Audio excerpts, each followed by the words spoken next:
Eu estava traindo o meu sonho de construir uma nova teoria sobre o funcionamento da mente num país que não valoriza seus cientistas. Voltei para o interior e comecei a escrever nos intervalos das consultas, nos finais de semana, nos feriados. Passaram os 17 anos, até que eu tinha 3.000 páginas.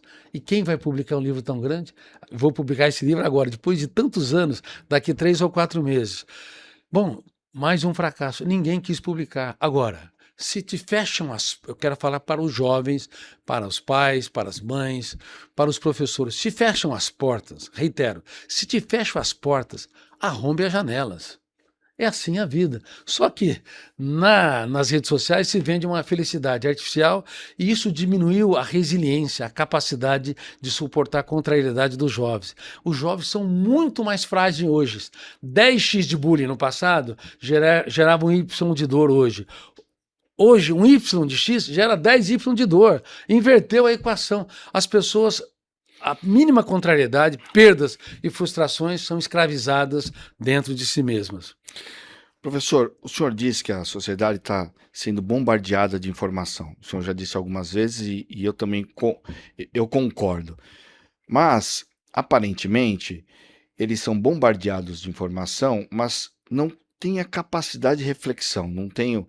Aí eu vou falar da minha boca. Muitas vezes, muita informação, mas continuam rasos.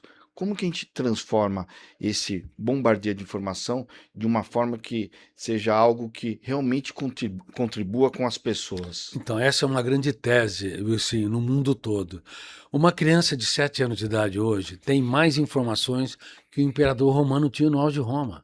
Mais informações que John Kennedy. Mais do que a Margaret Thatcher, a Dama de Ferro, lembra? Que dominava, que dirigia, era a primeira-ministra da Inglaterra. Só que essa criança de 7 anos tem tanta informação e não transforma informação em conhecimento, conhecimento em experiência, e experiência em habilidade para ser autor da própria história, protagonista da sua jornada de vida. Então, o excesso de informação se tornou lixo mental e esse gera uma hiperestimulação tão grande que está contribuindo para desenvolver o que eu chamo de síndrome do pensamento acelerado.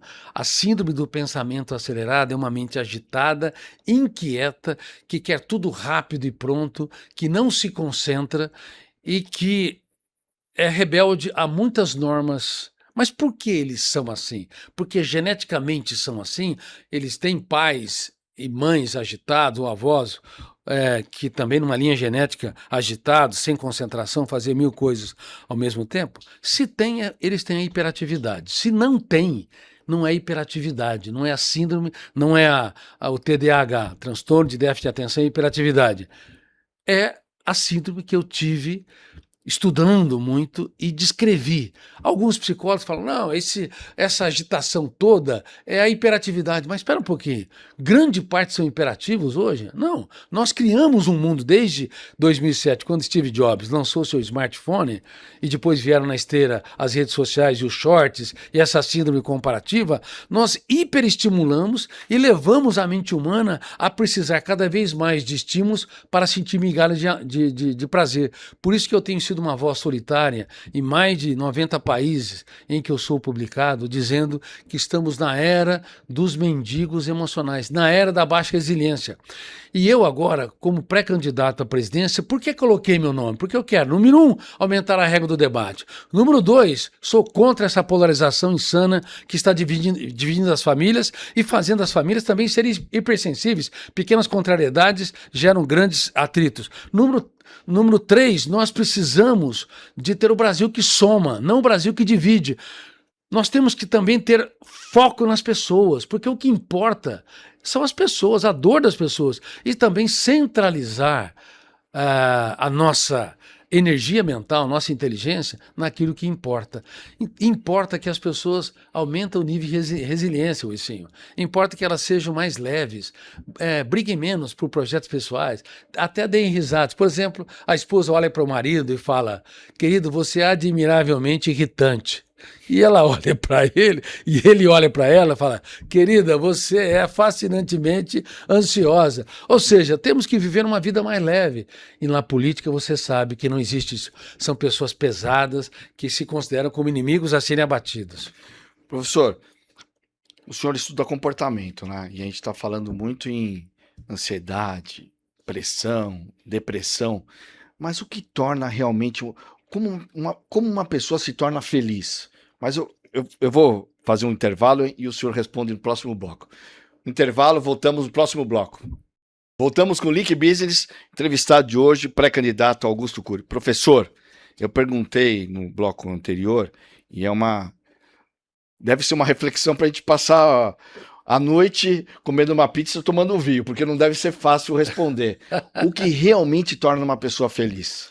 Olha, a felicidade, ela é a mais incrível experiência que envolve treinamento do eu para ser líder da própria mente. Ninguém pode ser um grande líder no ambiente social se não for, primeiramente, líder da sua própria mente. O que torna uma pessoa feliz de maneira inteligente? Não é a felicidade que o senso comum tem, não é a felicidade utópica, é a felicidade real. A felicidade real passa por estresse, passa por perdas, passa por momentos de angústias. Uma pessoa feliz, número um, ela contempla o belo. Ela faz das pequenas coisas um espetáculo aos olhos. Rico do ponto de vista psiquiátrico, psicológico e até filosófico é quem faz muito das pequenas coisas. E pobre e miserável é quem precisa de muito para sentir migalhas de prazer. Dá para entender que muitos bilionários listados na Forbes, uma vez eu fiz uma matéria na Forbes americana, uma matéria que saiu em 2 a 3 semanas, e geralmente demora meses para sair, porque eu falei sobre isso. Há muitos listados na Forbes, como os homens mais ricos do mundo e as mulheres mais ricas do mundo, que são miseráveis morando em palácio, porque precisam de reconhecimentos, de likes, de aplausos, até da comparação para sentir migalhas de prazer. Então, contemple o belo, faça das pequenas coisas um espetáculo aos olhos. Número 2, pergunte. Uma pessoa feliz é alguém que é um garimpeiro de ouro. Um garimpeiro de ouro, na emoção, não cria ouro, ele remove as pedras. Então pergunte para a sua esposa, o que eu posso fazer para te tornar mais feliz? Aonde eu errei e não soube? Pergunte para o seu marido, quais pensamentos perturbadores te sequestram? Mas nós não perguntamos. Pergunte para os seus filhos. Filhos, que dor você tem passado e você não contou para a mamãe, para o papai? O que eu posso fazer para levar você a ser mais relaxado, para você viver uma vida que vale a pena ser vivida? Os pais não perguntam, não são garimpeiros de ouros, nem um para o outro, um para com o outro e nem para com os seus filhos. E os executivos muito menos. As empresas estão doentes, elas não são felizes de um modo geral. A grande parte das empresas são ansiosas, são estressadas, irritadiças, a tal ponto que as estatísticas demonstram que 30% dos trabalhadores estão com a síndrome de burnout. Estresse profissional, sofre pelo futuro, cobra demais de si, autocobrança, tem dificuldade de conviver com pessoas lentas, uma mente hiper preocupada com pensamentos que sequestram o prazer de viver. Professor, aí uma curiosidade minha que não está nem no roteiro aqui, mas o senhor falou doença de burnout. É uma doença nova, né? É um nome novo para um problema velho. Então, mas qual que era? Então, qual que era o problema que hoje é burnout? E antes era chamado o quê? Antes não tinha nome. As pessoas estavam estressadas. Mas as pessoas não sofriam? Elas sofriam também. Só que tudo piorou com a intoxicação digital. De 15 anos para cá, pelo menos 15 a 20 anos, o mundo mudou. A mente do ser humano mudou. Porque ela está hiperacelerada e quando você acelera a mente humana, você diminui a capacidade de suportar contrariedades. Um olhar atravessado compromete o dia, uma crítica afeta a semana, uma decepção maior pode afetar o mês e uma traição pode afetar a existência, gerar uma janela traumática ou killer com duplo poder. Poder de ser encontrado como agulha no palheiro, no córtex cerebral, e poder de ser lida e relida e retroalimentado. Quanto mais você lê e relê, mais registra, formando um cárcere mental. Veja bem, há 2000 anos, o mestre dos mestres, eu fui um dos maiores ateus que pisou nessa terra, quando eu estudei a mente dele sobre os ângulos da psiquiatria, psicologia, sociologia e também pelos ângulos da filosofia, pelas lentes da filosofia, uma das coisas que eu percebi claramente, e eu me curvei aos pés dele, é que ele era preocupado em preservar as pessoas do estado de autodestruição. No exato momento em que Pedro nega pela terceira vez, e Pedro era um extremista, ele valorizava o seu mestre ao máximo.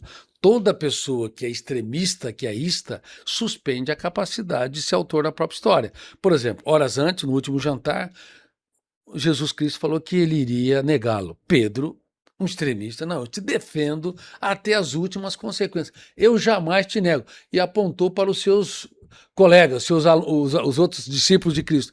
Todos podem negar, mas eu morrerei contigo se for necessário. 2 ou 3 horas depois, quando Judas Iscariotes o beija, ele saca uma espada, corta uma orelha. Naquele momento poderia haver um motim. Toda vez que as pessoas têm um conflito social, veja no estádio, você às vezes discute futebol e tal, né? O senhor torce para que time? Eu torci para o Centro na época da juventude. Hoje eu torço por um bom time, tá certo? Eu torço para o Corinthians. Mas um corintiano também tem de ver não apenas o Palmeiras como inimigo a ser abatido. Aí essa conversa não vai para um caminho Tem bom, de ver. não. Bom, de repente o Everton pega, entendeu?